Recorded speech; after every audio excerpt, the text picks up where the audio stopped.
गुरु प्यारी सात संगत जी, आप सभी को राधा स्वामी जी। सात संगत जी, इस वीडियो को देखने के बाद आपको भी पता लग जाएगा, जब हम किसी का बुरा सोचते हैं तो हमारा भला कैसे हो सकता है।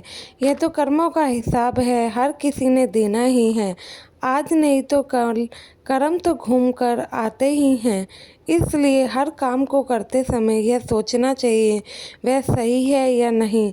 धोखाधड़ी आज आप किसी के साथ कर रहे हैं तो वह कल को आपके साथ भी होगी, उसके लिए फिर तैयार रहिए। पर यह सब हम नहीं सोचते हैं। एक छोटे से बच्चे के सामने हम यह सोचते हैं कि हम ऐसा काम करेंगे तो इसके मन पर क्या प्रभाव पड़ेगा, पर जब उस रब के आगे चोरी करते हैं तो क्या कभी यह सोचते हैं। लेकिन इस साखी के बाद आप शायद ज़रूर सोचने लगेंगे। सात संगत जी, यह घटना एक गांव के सत्संगी की है। उस गांव में यह भाई सबसे ही ज़्यादा अमीर था।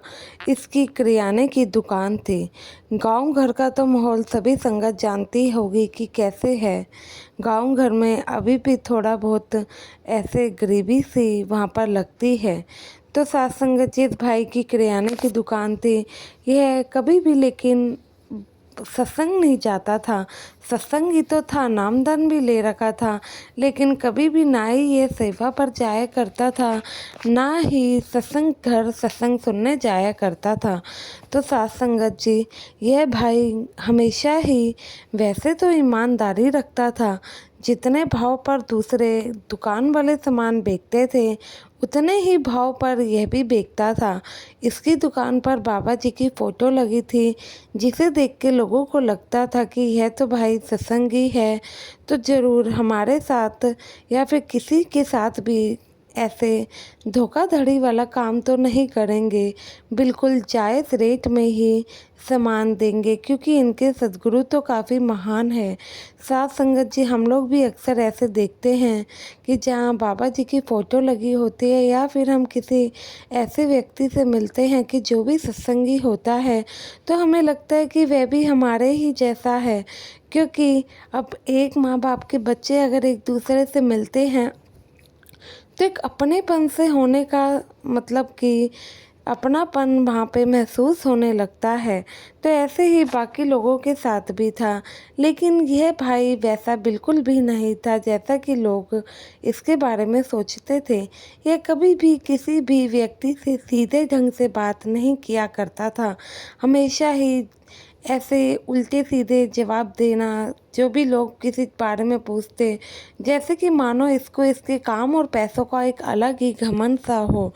अब गांव घर में कोई भी इस ब्याज पे पैसे मांगता था तो यह उसे फट से दे देता था, लेकिन उन पैसों पर ब्याज भी लेता था। ब्याज अगर वक्त से ना मिले तो उस ब्याज के ऊपर भी ब्याज लगाता था, जो कि बिल्कुल भी सही कार्य नहीं था। क्योंकि जो लोग गरीब थे वह वैसे ही अपना मूल नहीं चुका पाते, तो वे ब्याज कहाँ से चुकाएंगे। लेकिन इस मामले में इस भाई के पास कोई भी दया मेहर नहीं थी कि यह उन लोगों को दया बख्श दे, उन लोगों से सिर्फ मूल लेकर ही माफ़ कर दे।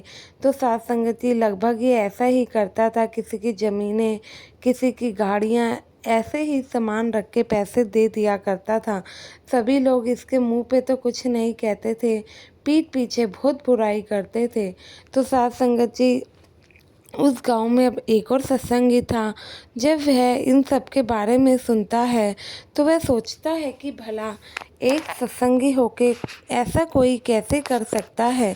जब वह ये सब उस सत्संगी भाई के बारे में सुनता है कि वह कैसे लोगों से तमीज़ से बात नहीं करता, बल्कि लोगों का सामान रख लेता है पैसे देने के बदले, तो यह सब सोचकर वह सत्संगी भाई एक दिन अपने काम से आते वक्त, शाम के समय काम से आते वक्त इस सत्संगी भाई की दुकान पर चले जाता है। जब इस सत्संगी भाई की दुकान पर जाता है तो वहाँ पर जाके पहले तो राधा स्वामी ही करता है।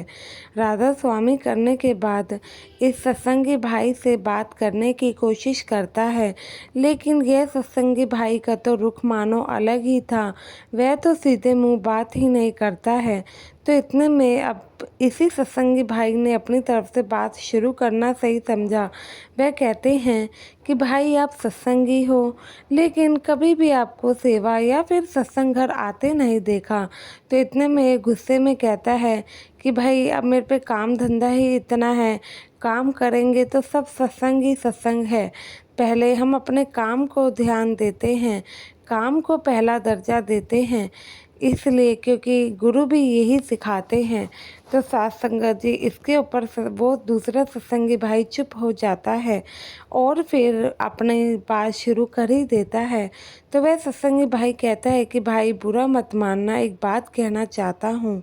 मैंने गांव के कई लोगों के मुंह से आपके बारे में ऐसा सुना है, तो क्या ये सच है कि आप लोगों को परेशान करते हैं, उन्हें ब्याज पे पैसे दे देते हैं, उन पे ब्याज लगा देते हैं और सामान भी उन्हें महंगा देते हैं?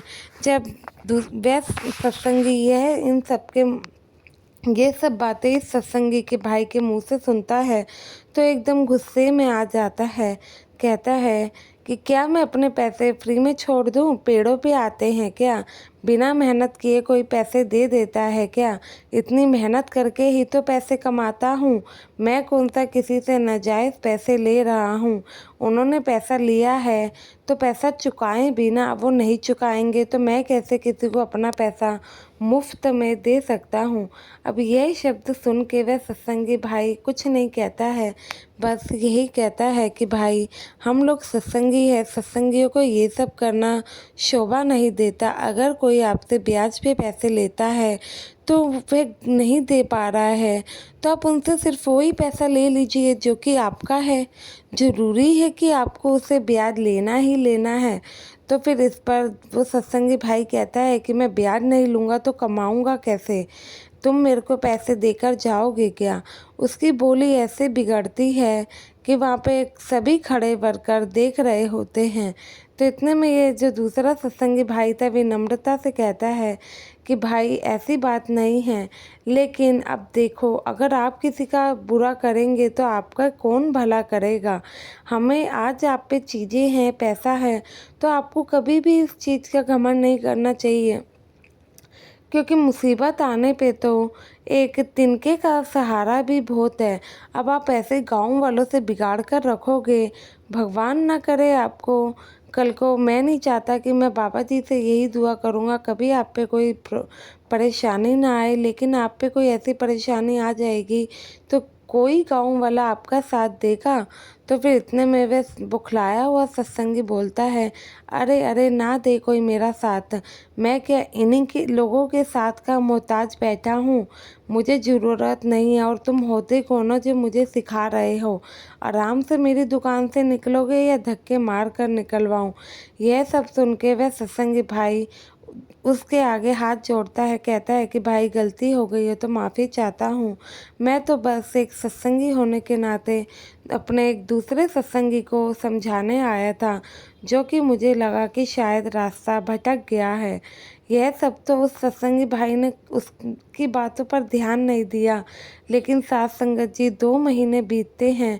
गाँव में बहुत ही तेज़ मानो कि आंधी तूफान आ जाता है। आंधी तूफान इतनी तेज़ आता है कि पेड़ तक गिरने लगते हैं। जो वह भाई किराने की दुकान चलाता था, अब उसका एक गोदाम था, गोदाम के वहाँ पर उसका पेड़ गिर जाता है। अब बारिश भी शुरू होने लगती है। जब बारिश शुरू होने लगती है तो वह देखता है कि भाई ऐसे तो गोदाम का नुकसान हो रहा है, सारा पानी गोदाम में जा रहा है। तो वह ट्रकों की ट्रक गाड़ियां मंगवाता है, उस पर अपने सभी वर्कर को लगा देता है। सभी वर्कर ट्रक लोड करने में लगते हैं, लेकिन साथ संगत जी सामान बहुत ही ज़्यादा था। मानो कि करोड़ों लाखों करोड़ों रुपए का सामान कम नहीं होता है। आटा, चावल, दाल, इन सब की बोरियां थी। तो जब वह सामान भीग रहा होता है, कोई गांव वाला उसके पास नहीं खड़ा होता है।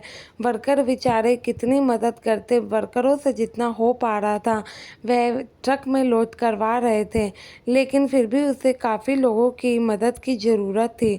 उस समय वह चिल्ला चिल्ला के पुकारता है, लेकिन कोई भी उसकी मदद के लिए नहीं आता है। फिर एकदम से उस सत्संगी भाई को उसी सत्संगी भाई का ध्यान आता है जो कि उससे मिलने आया था। वह उसके पास पहुंचता है और मदद मांगता है। तो मदद मांगने पे सत्संगी भाई तुरंत चल पड़ता है।